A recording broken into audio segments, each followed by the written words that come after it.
Being a DBA is one of the, database administrator. Being a database administrator is one of the very lucrative fields in the world of information technology. But there is just so many stupid people who claim to be experts are kind of ruining this field for others. But recently, I changed my job because of morons, which I had to deal with on a daily basis at my previous workplace, and then getting into the market, getting jobs where people are amazing, what people are supposed to be. It it was an experience that I needed to share with other people. And so, without much ado, let's get started. So, by now, once again, like I said, searching for a job, going to interviews, and just the amount of people who are absolutely stupid. So multiple different kind of interviews. The morons typically ask you like syntaxes. How do you do this? How do you do this? But not what would be your approach, but what are the steps? What syntaxes do you use? Typical thing. These guys also boast around their degrees. They have PhDs, masters. I don't care. I mean, it's not that the people with PhD and masters are all stupid, but the ones who I consider morons boast them. Same thing with certifications. The humans, as I call them, like are people who are interested in your ability to solve a problem. First question would be, can you solve a problem? And the second would be, how do you solve a problem? And places where you don't know what's going on, are you willing to learn? So, the more morons thrive is because the people who really know what they're doing, they don't like to argue with these people. It's pretty pointless and it's a pretty futile effort.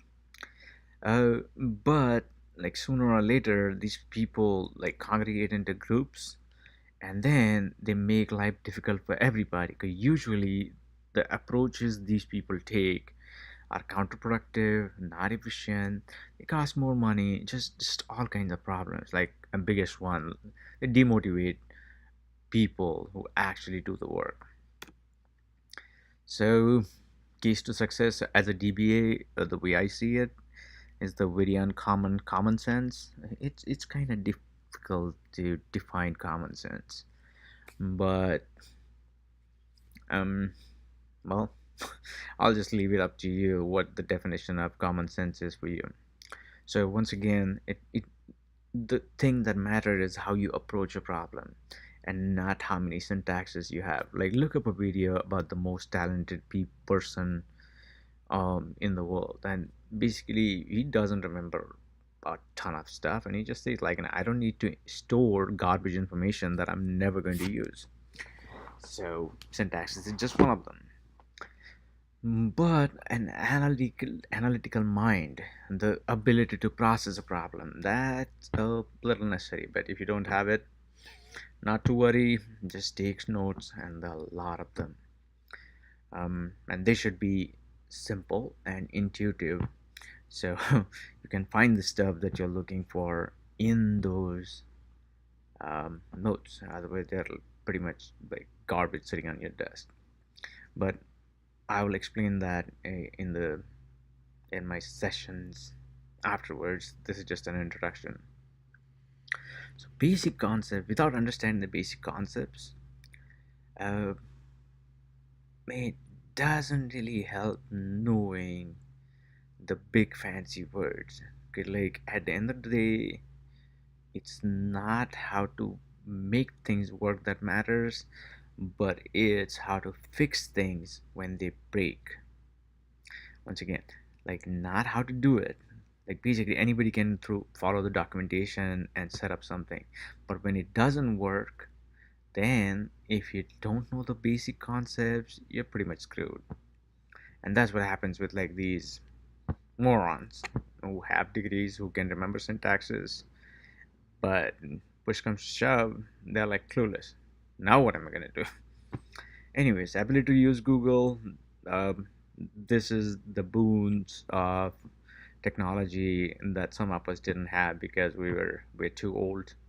And the time when we started our careers, it wasn't that easy to Google information. But things have changed, and you can get information about just about anything on Google, on YouTube.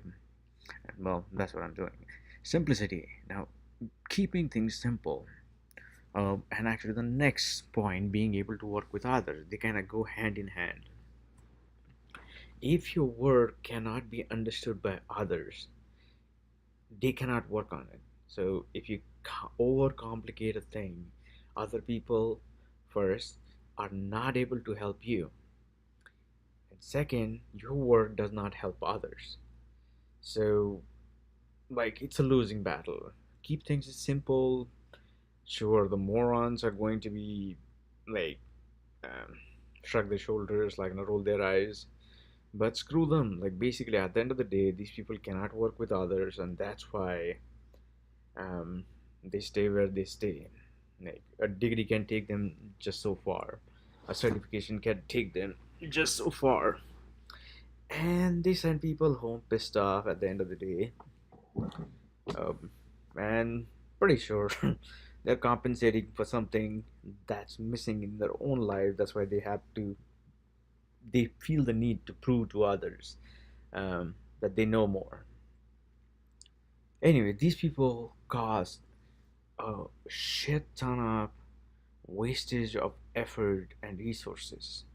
So that's why it's kind of very important to avoid these people and fall into the stupidity they propagate and they try to teach to others.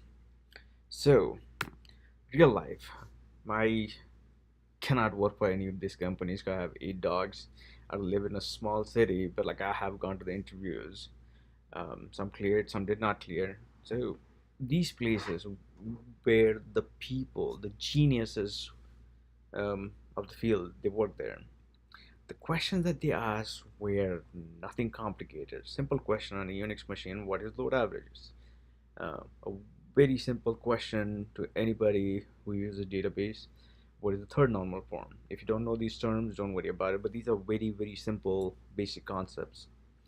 Uh, Basically, all it depends is like how, like they're trying to evaluate uh, your attention to detail. How do you solve problems? Um, and basically, it's not about what you can remember, but it's about who you are. And then I did a lot of stupid interviews. I mean, like people that I just wanted to spit in their faces. 'Cause, like these guys don't know anything. They cannot work with others, and I'm pretty sure they have done nothing spectacular in their lives. So Charter was one of the companies that was, I mean, like they were like the pyramid, like the top of the pyramid of the moron. Well, they're the top of the moron pyramid. Like the amount of stupid people I encountered were like every step of the way, all the way to the final interviews, all the way to recruiters. So I applied for a position as a database administrator, and the reason my resume got rejected because I hadn't worked for Fortune 500 company, which I have, but just one, and it was a clusterfuck. So I like, okay, I don't want to work here, and instead I have been working with smaller companies. Have you reported to 3C? And I didn't even know what 3C is. So it's basically reporting to CEOs, CTOs, which once again, like I talked to them, but it's not a gold medal. One of the question from some guy, Michael Elenu, somebody who came from Guyana, some country, and he's an OCA, and because I had OCPs, I guess the whole interview he was trying to prove that he's better than me.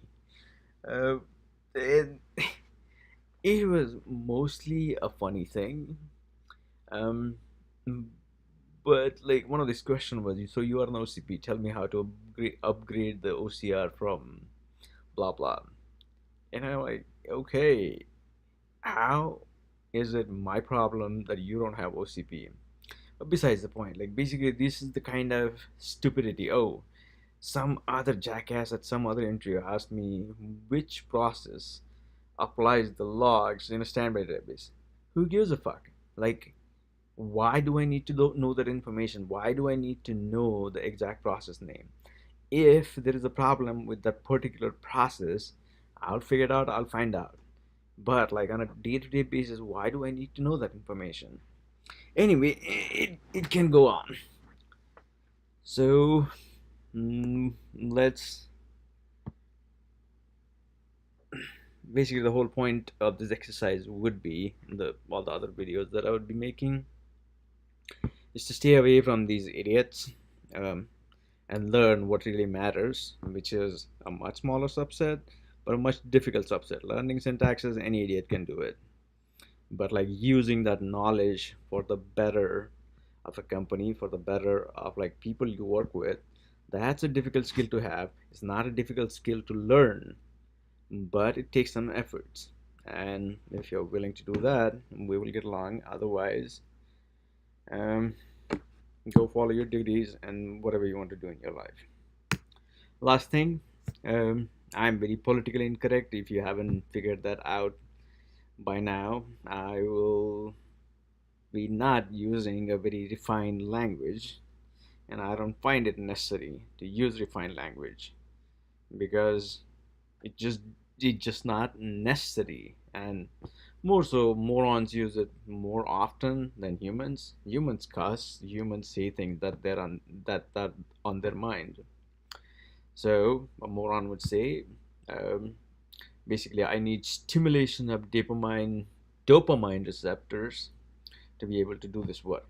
My simple thing is motivation. If more people subscribe, the cost per click of the advertisements on this channel would benefit me financially. It's not that big of an income, but YouTube is one of the, I mean, it's a gold mine. It's basically informational gold mine after Wikipedia, but YouTube does not make money for Google. At least that was the case up until a few years ago. So it also provides them revenue, and well, I'm also getting some money in. So subscribe, otherwise not subscribe, doesn't really matter.